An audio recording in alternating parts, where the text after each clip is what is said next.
Evening, respected dignitaries in the dais, in order to save time for my 10 minutes so that I don't get a chit at the end of the.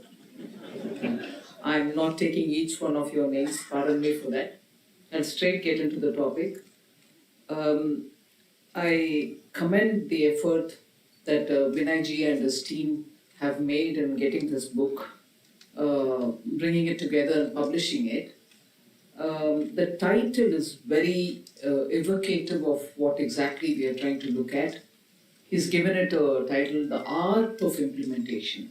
I want to say that the art of good governance gets captured in everything that is written here. Art of implementation is a major part of good governance.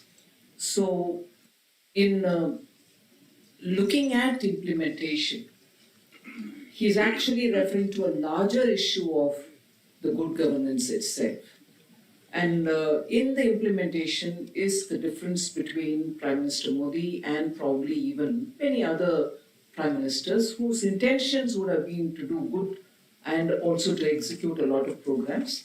But here are we talking about the unique feature of implementation within a given span of time by Prime Minister Modi.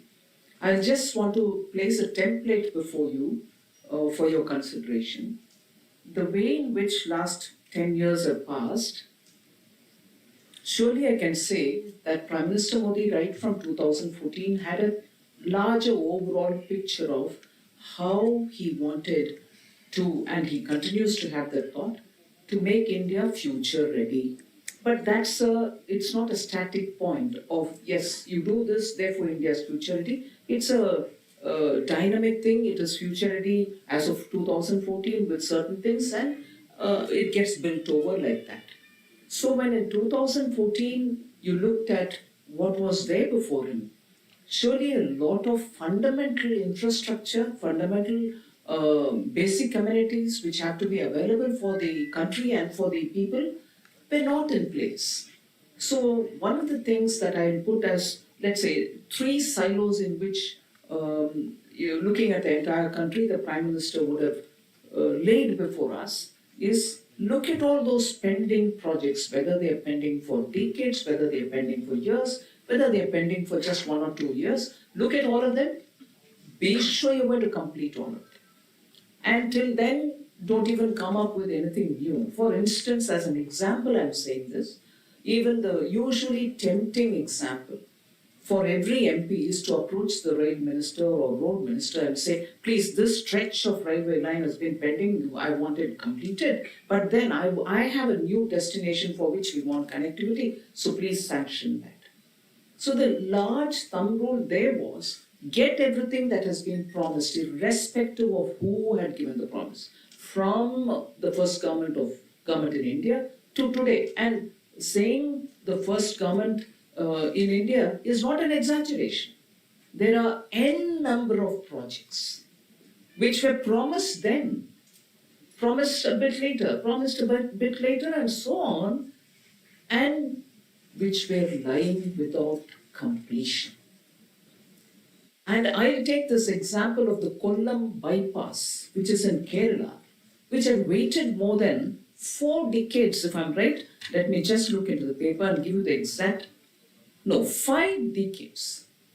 A bypass to connect Kollam town was lying undone, unfinished for over 5 decades. It was announced in 72, approval and everything else was done, foundation was laid, it wasn't done. So, that is one extreme example. I can give you a few more like that. The Sarayu irrigation canal in Bihar was announced in 78. Kosi Rail Mahasetu, Bihar, 2003. Bogeyville Rail Cum Road Bridge, 1997. Atal Tunnel, Himachal Pradesh, 2000. And Eastern and Western Peripheral Expressway, 2006. I've just given you a random example of those big ticket projects which make a big difference for that region, having been announced so early, hadn't been completed. It was completed under Prime Minister Modi. So one of the things that I want to place before you is completion of, irrespective of when it was announced, complete those and then talk about new things. Second, look at saturation. Why electricity in some states is not reached even 60 kilometers away from the headquarters of that state? Why wouldn't you want to take it there? Get going with that, reach saturation. So complete pending projects, reach everyone who's supposed to be getting the benefit of that, the second silo. And third, this approach about which Lieutenant Governor of J&K spoke, the idea of aspirational districts. So this strong belief that Prime Minister has that India's growth is going to be held back even if there is one state or one district which lies without progressing. And here he didn't mind the party which is in rule in that state or the governance which is happening over the last few decades in that state. He said if that one aspirational district, which technically was a backward district, the attitude of Prime Minister Modi is not to call any region backward because it's not their fault.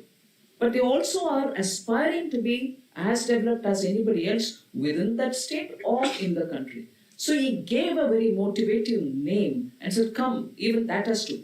All right. If I've said about the three buckets, he didn't leave it to others. He said, you also know, I'll also keep a watch. And literally every month by holding a video conference with those respective collectors or the DCs of those districts, he took pains for himself to sit and watch and talk to a district collector, the Prime Minister, in direct conversation with the district collector to say, where are we? Why are you not progressing? Do you want me to do something more? Get going with it. Now, if this is the way in which he made sure that projects announced earlier, projects which are being announced during his tenure, are getting implemented at the last delivery point. Now, also there are discussions about how bureaucracy, however well-intended they would have been, to execute it at the speed at which Prime Minister wants this completed. It's not for himself. It is to say, come on, this is waited for long, it has to be finished, and if it has to be finished, all our mindsets should be in executing it. The mission Karma Yogi, which he brought about and sat with officials, holds DGP conference to say how to go about, policing the state, holds administrative officers meetings to say why should we be a lot more open-minded in getting projects and getting the government's governance agenda taken forward. Completely different approach to the training of officers in the Lal Bahadur Shastri Academy, where bureaucrats, once clearing their IAS, go there to get trained. The approach to training itself in Lal Bahadur Shastri Academy has been today looked at from what the Prime Minister has said in the Mission Karma Yogi, where IAS, IPS, or other revenue service and every other bureaucrat is told to be a lot more agile, move forward, be open-minded, be transparent in your decision. So there is not one area in governance, and all this in a country which prides itself about, and rightly so, prides itself about federal structure. You don't want to tread onto somebody's toes.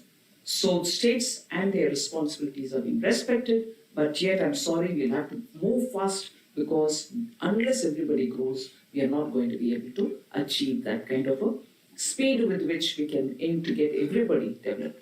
That is why when you see Prime Minister speaking about every region, he talks about the eastern part of India.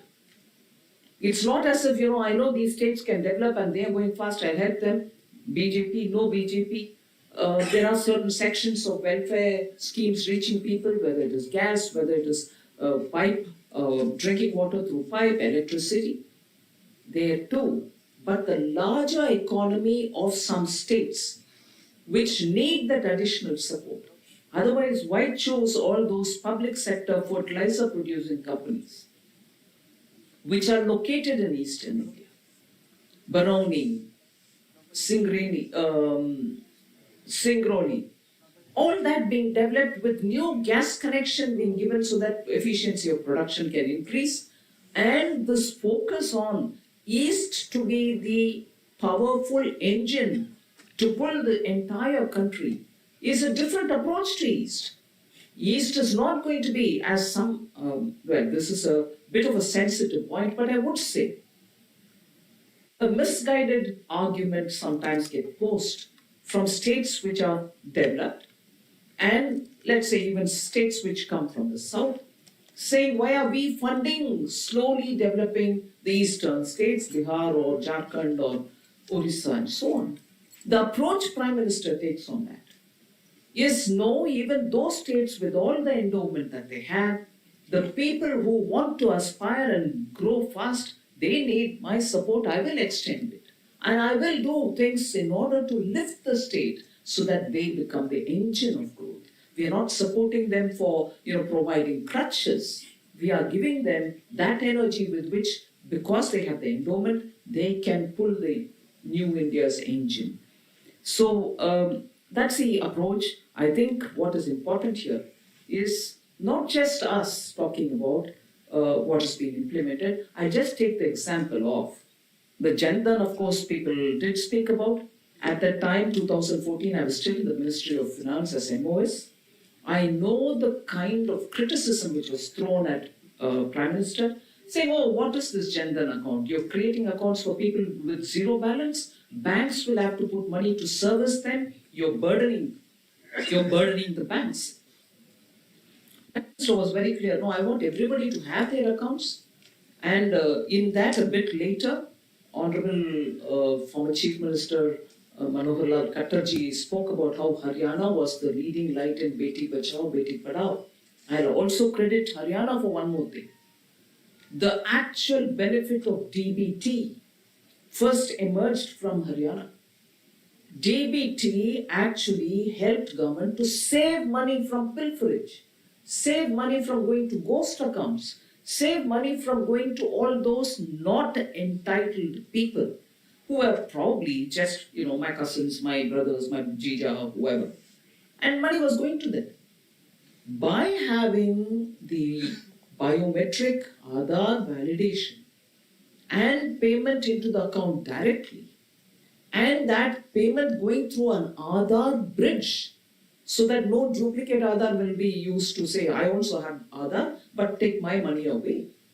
That experiment from Haryana showed that within 1 year, you could save anywhere between 80,000 crore to 1 lakh was based on a sample there in Haryana DBT.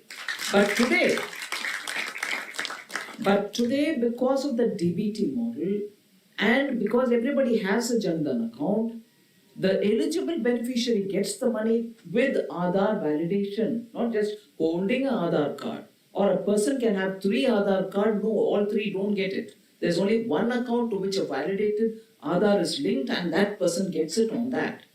And there's nobody else who takes it in your name. So that kind of verification using technology has resulted in more than 2.2 lakh crores saved from pilferage. And after all, that money is not going to be sitting idle. It will be plowed back to give more welfare or bring in more people into this beneficiary scheme of things. So today, when I was talking to you about the Jan Dhan accounts. So banks are going to be burdened. Why do you want to do this? We saw the DBT and its benefit. But today, those very Jan Dhan accounts, people see the value of putting some money as saving into those accounts, have a balance as of 31st March 2024, 2,34,997 crores total. What have you done by getting these people whose criticism was zero balance wala? Today they have saved 2,34,997 crore. So banks have that absorption today of that much of money coming from these zero balance people. So you just have to give them that enabling provision of, yes, you come open your account. Now, therefore, I just want to say, Every time Prime Minister Modi's schemes are brought in, and if there are studies periodically done by independent agencies, you get to know the ripple effect or the collateral benefits that arise out of such projects. Bank, I told you about the DBT, I told you about how I will tell you about how during COVID, it helped us to reach, whether it was a 500 rupee per month for 3 months or 1,500 for those people to have their household basic expenditure taken care of. We could reach, not very many developed countries could reach, because we had done the Jan Dhan account. And you had a mechanism of DBT. So like that you can go on listing the benefits. The benefit of Swachh Bharat Abhiyan, a Prime Minister talking from Red Fort about keep your streets clean, give toilet facility, keep water from wastage. We thought, what is he really meaning? I'll tell you the list of studies which have come out since after the implementation of Swachh Bharat. It was implemented in October 2014. September 2014 was Jan Dhan account. 2014 again was Swachh Bharat. Look at the continuous interest various organizations have taken in that scheme, because they thought Prime Minister is talking about it, kya hoga, dekh lenge. With a sense probably, and I'm attributing it, with a sense of curiosity rather than seeing the virtue of it. 2017 there was a study by IMF, 18 WHO, 18 UNICEF, 20 UNICEF once in March, 2020 UNICEF again with Bill and Melinda Gates Foundation. All of them kept studying the Swachh Bharat Abhiyan and its collateral benefits if it is actually giving it. People who built toilets, one of the studies says, putting their own money, taking some loan, could pay back within 2 years because their participation in the workforce has increased by 10%. One of the findings. Another finding says, extreme situation of diarrhea has been completely removed. Look at the impact it can have on a poor person's life. Then, 3 lakh deaths have been avoided annually because you've attended to Swachh Bharat kind of a, both clean water, good toilet. 3 lakh poor people's lives on an every year basis has been saved. These are studies which have been done by outside globally reputed institutions. Now that is the impact of every one of the scheme which, because of the art of implementation, works. He himself monitors it. Ministers are told to periodically review. You're able to see India moving in that kind of a pace. And I would think the paucity of that kind of an attention to implementation in the last several decades have all been so clearly taken care of. Just curious to put one more such example, which actually has a bearing on the middle class, lower middle class, the poorer people. And again here, I would say with a bit of a tone on politicizing it. It was a scheme started in 2008, not by Prime Minister Modi. It was named by that government then, 2008. And the promise given was, in every district, there will be one Jan Aushadhi Kendra, 2008.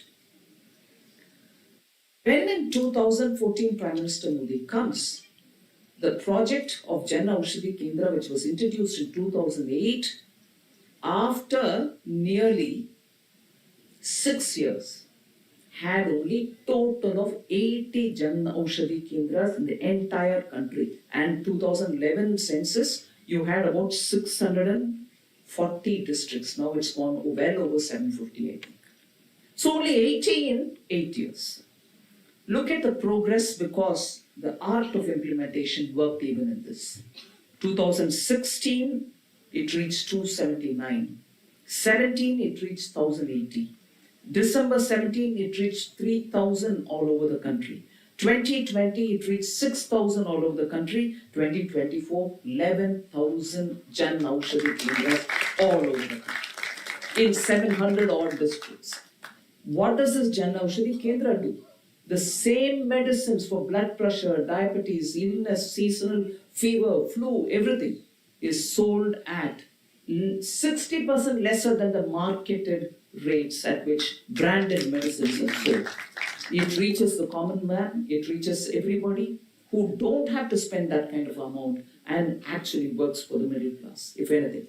And the last point, without taking much of your time before you give me your chit, is 2012, the capital expenditure in this country, Future Ready India. So what is it that Prime Minister Modi does? 2014,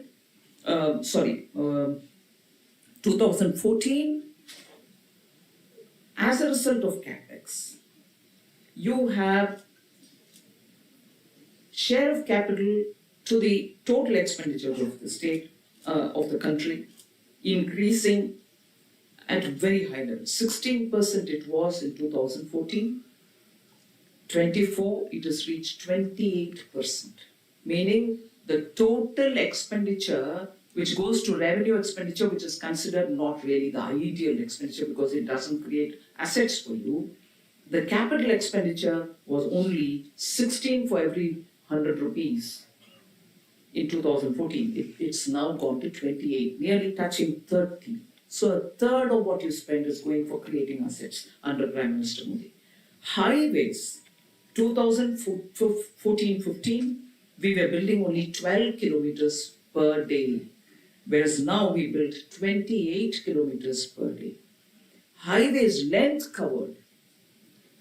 In 10 years, prior to 2014, we covered only 16,000 kilometers in 10 years, whereas what we've covered now is 48,000 kilometers. So there is more like this which I can go to prove, speaking to prove that item by item, the performance in terms of implementation is remarkable only because of the personal interest with which Prime Minister sits to execute each one of them, to make sure that officials are at it, doesn't let go, relentless pursuit to see what I've designed, what this is a particular scheme with a particular objective, so that Future Ready India is not just talking about investments in AI, it's not just talking about making industry 4.0 friendly, it's not talking just about giving more for Anusandhan Kosh so that there'll be more research and risk-taking innovations which are so required for the country. All that is happening. So Modi is not driving only for bringing greater technology. He's also making sure the people are ready to take those opportunities. And for that, their basic amenities are literally provided for. And it is not as if he's giving it as a freebie. He's certainly making sure the entire village gets covered.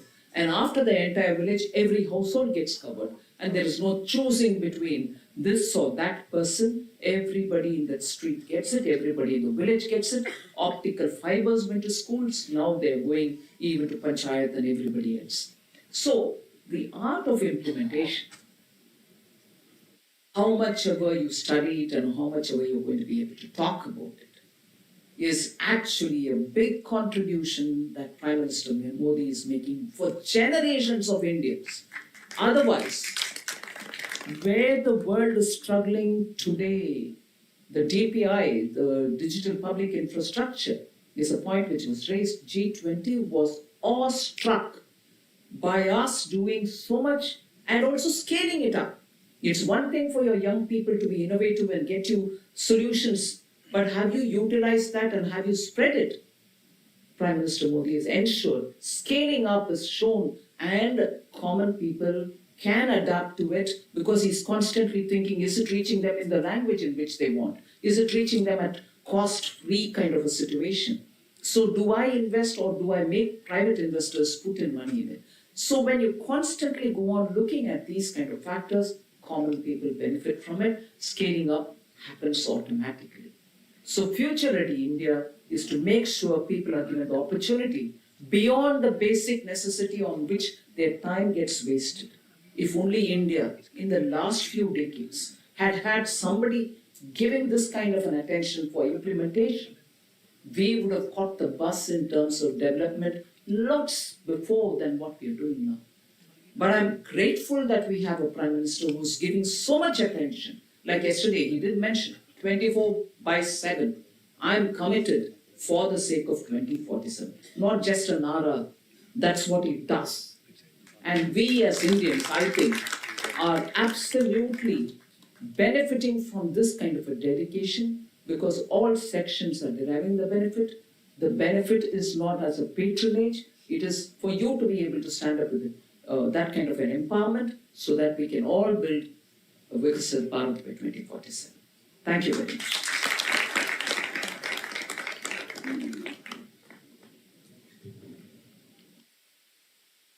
इसके पहले की